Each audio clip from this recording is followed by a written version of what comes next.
There's a lot of things that you can do in 12 hours, but most people don't think that running is the best use of that much time.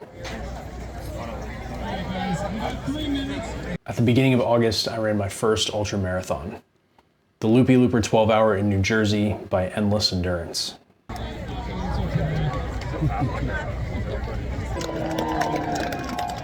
Here we go.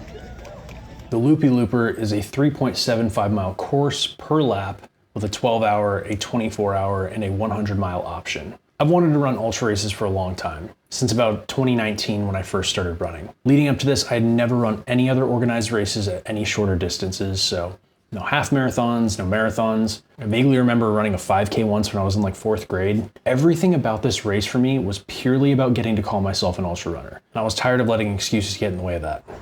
1 lap down, about 4 miles, and I forgot my headphones a second time. What pace are we at? 48 minutes, like 12-minute miles. Basically what I was planning throughout all of the training. So we're on track, even though I'm not supposed to be. Sorry, I love you. My knees will be fine, maybe. Running to me, like for a lot of people, started as a way to escape. Even going into this race injured, I knew that once I got going, all I had to do was focus on putting one foot in front of the other. It's a little bit weird running against a clock rather than trying to reach a destination. I thought it would be easier than trying to run a set distance, but ultimately it really ended up messing with my head. It's one thing to do a 20-mile training run and after 10 miles say, well, you know, I'm halfway there, only 10 more to go. It's an entirely different feeling to say, I've run 10 miles and now I'm going to be out here for another 9.5 hours. No matter how fast you go or how hard you push, the clock just marches on unceasingly. I just got passed by a banana. A little over 3 laps done. Knees feel terrible, but 2 hours and 36 minutes. So I don't want to do the math. Like 9.5 hours to go. No, 10 hours? 9.5 hours. I can't do math. You shouldn't do math in the middle of this. This is a terrible idea.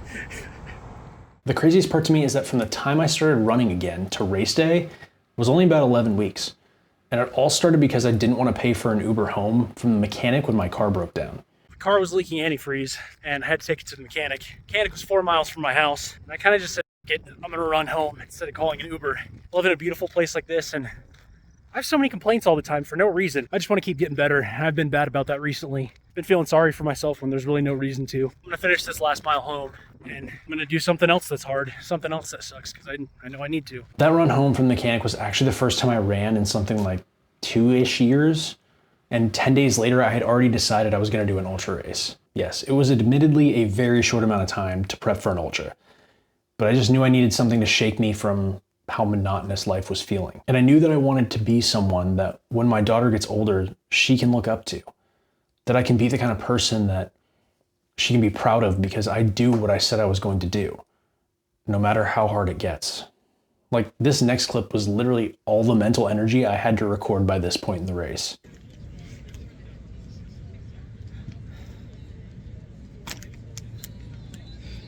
By the halfway point in the race, I was really hurting. It was at about this point that I could feel the goal slipping away. A few other ultra runners I spoke to when I was training for the race told me not to sit down because a lot of people aren't able to get back up from having some stomach issues, which put me behind in calories. In addition to it being absurdly hot out, I finally broke down and I sat in the shade for a while. I just needed some time to mentally regroup and cram as many calories down as I could. I was doing the math on how many more loops I had to finish to get to 50K, and it was only something like 2 more loops.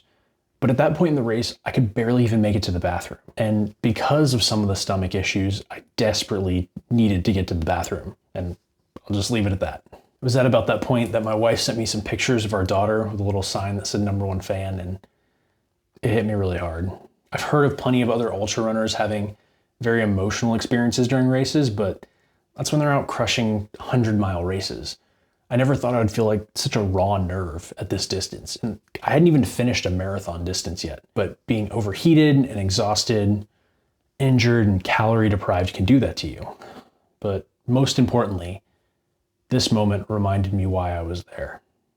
It's honestly amazing what you can come back from if you really, really want it. I was absolutely battered, but somehow I picked myself up again and started going, just one foot in front of the other.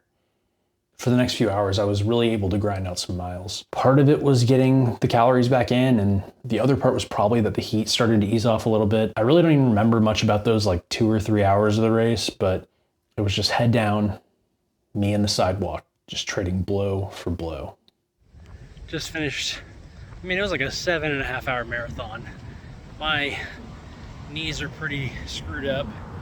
I actually have been walking for the past couple hours just because they started giving me so many problems.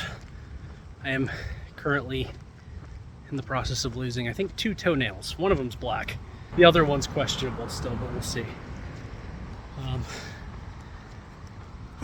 Well, for lack of a better way to say it, I'm getting my ass kicked out here. But mood's still high, spirit's still high.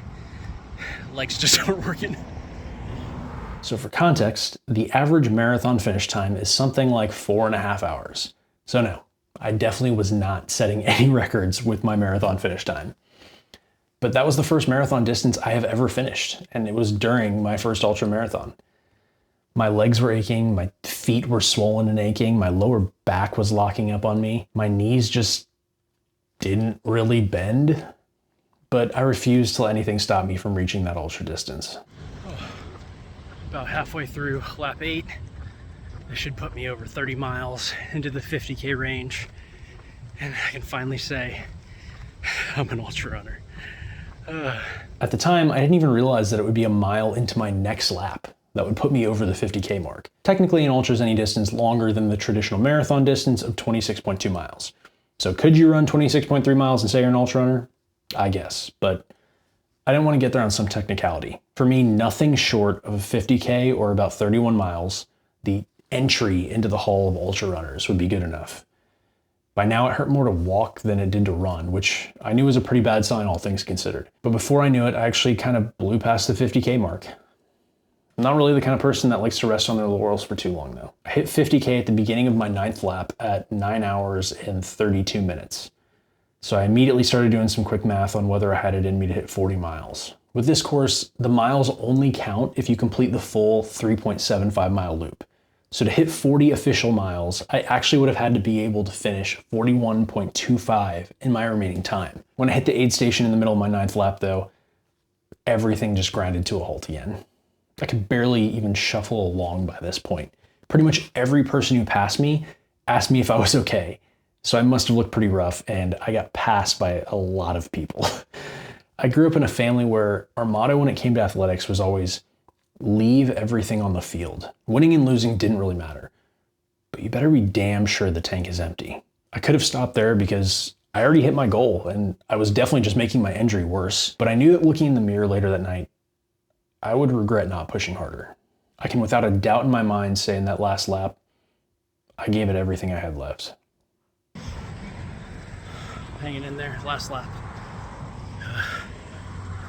This will be lap number 10. With the pace I'm going, I'm gonna be cutting it close. So, time to dig deep.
11 hours, 34 minutes, and 25 seconds.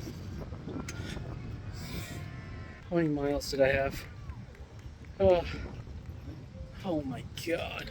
Everything hurts so much. 38.27 miles.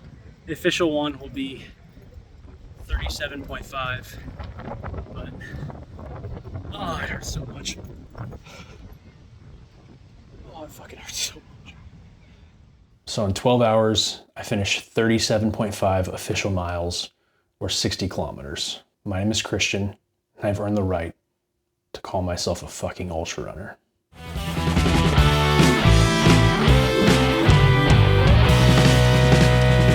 So what comes next? Well, there's a couple 100 milers I'm interested in.